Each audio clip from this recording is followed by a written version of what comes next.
mendengar kalimat, "Mengapa orang Batak makan orang?" Ternyata kalimat tersebut bukanlah tanpa alasan. Karena di desa ini, cerita tentang makan orang itu bermula.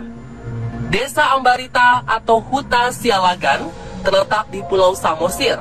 Untuk mencapai tempat tersebut, dari Medan membutuhkan waktu 5 jam hingga tiba di pelabuhan sebelum menyeberang ke Tomok, Pulau Samosir.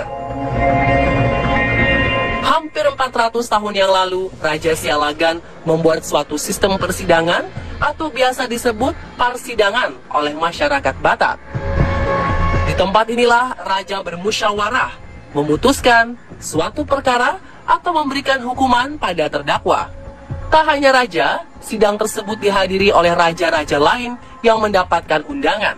Tua-tua kampung sebagai penasihat raja, para dukun, dan hulu balang atau penjaga raja. Lalu kejahatan apa saja yang diadili di tempat ini? Jika masih melanggar kejahatan ringan seperti mencuri, tidak akan mendapat hukuman pancung, namun harus membayar denda 4 kali lipat dari apa yang dicuri.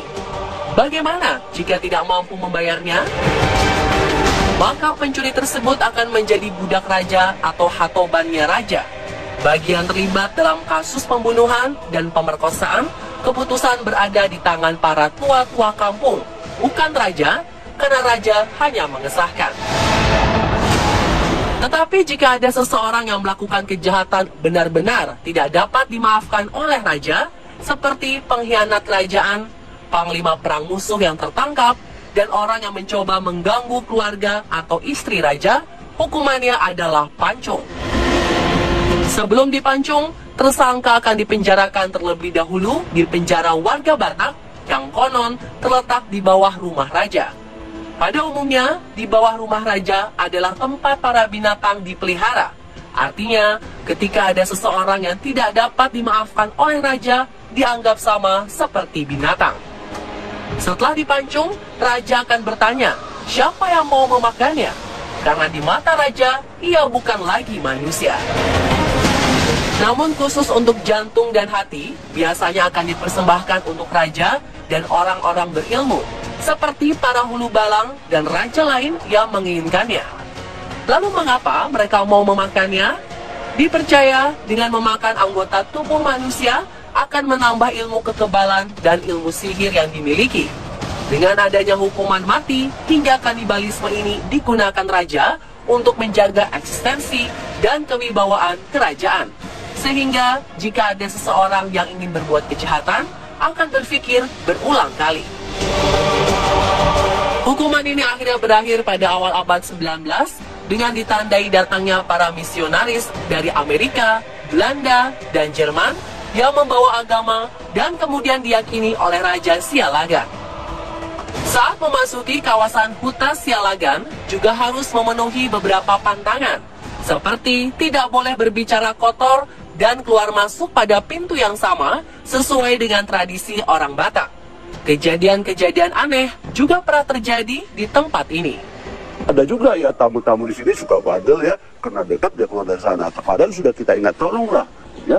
Karena kalau sepanjang kami sudah ingatkan, kalau terjadi apa-apa, kami lepas tangan. Kalau yang sana belum pernah ya, tapi ada orang yang datang sini, tahu-tahu duduk di sini dia nyanyi sendiri, nari sendiri. Saya juga bingung loh, kenapa dia nari?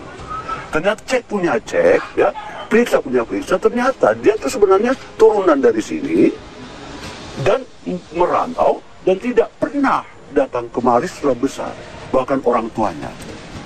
Ya kan? Nah itulah. Orang Batak itu jangan sampai lupa lah kampung halamannya. Karena begitu dia datang, itu bisa kemasukan. Dia nari-nari di sini, kita kaget loh. Nari-nari, terus nyanyi, ada apa? Jadi dia kemasukan mungkin, yang ini percaya tidak percaya ya. Mungkin kakek-kakeknya datang, kenapa kamu nggak datang-datangi kampung halamanmu? Tak hanya meja persidangan dan eksekusi, tempat yang masih asli dari dahulu hingga sekarang ini juga menyimpan berbagai misteri.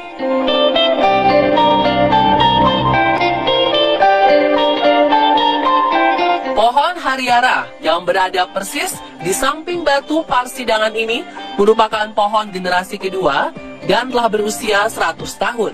Menurut cerita, jika ingin membangun suatu huta atau istana, Biasanya mereka harus menanam pohon ini. Jika dalam waktu 7 hari pohon ini tumbuh, maka diperbolehkan kawasan tersebut dibangun sebuah huta. Dan konon, orang Batak khususnya bermarga Sialagan memiliki kepercayaan tersendiri pada pohon hariara. Di pohon ini apabila ada orang meninggal, maka dia akan tinggal di pohon ini.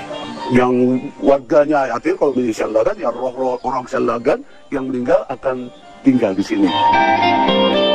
Sebelum masuk ke hutan Sialagan, di depan terdapat patung yang disebut Pangulu Balang. Dahulu patung ini selalu disiram oleh minyak manusia. Apa itu minyak manusia?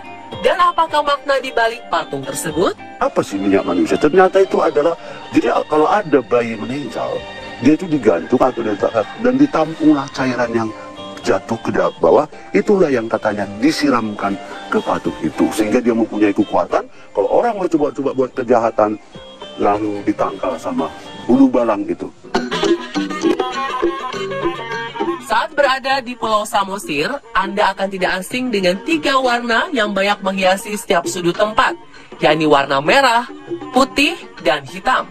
Ini bukan tanpa alasan, sebab masyarakat Batak mengenal 3 dunia, yaitu Banua Ginjang, atau dunia atas yang diidentikan dengan warna putih, Banua Tonga, atau dunia tengah seperti kehidupan manusia yang dilambangkan dengan warna merah, dan terakhir Banua Toru, dunia kegelapan atau neraka yang digambarkan dengan warna hitam.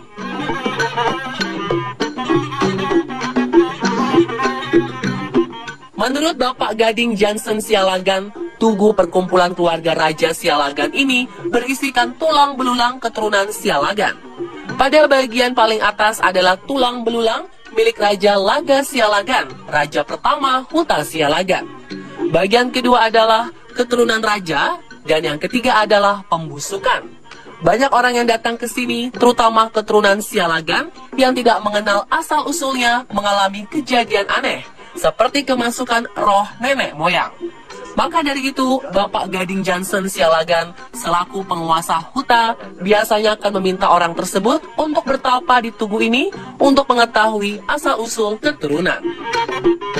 Dan pemirsa, begitulah asal-usul Huta Sialagan, desa yang disebut sebagai desa kanibal di Sumatera Utara versi on the spot.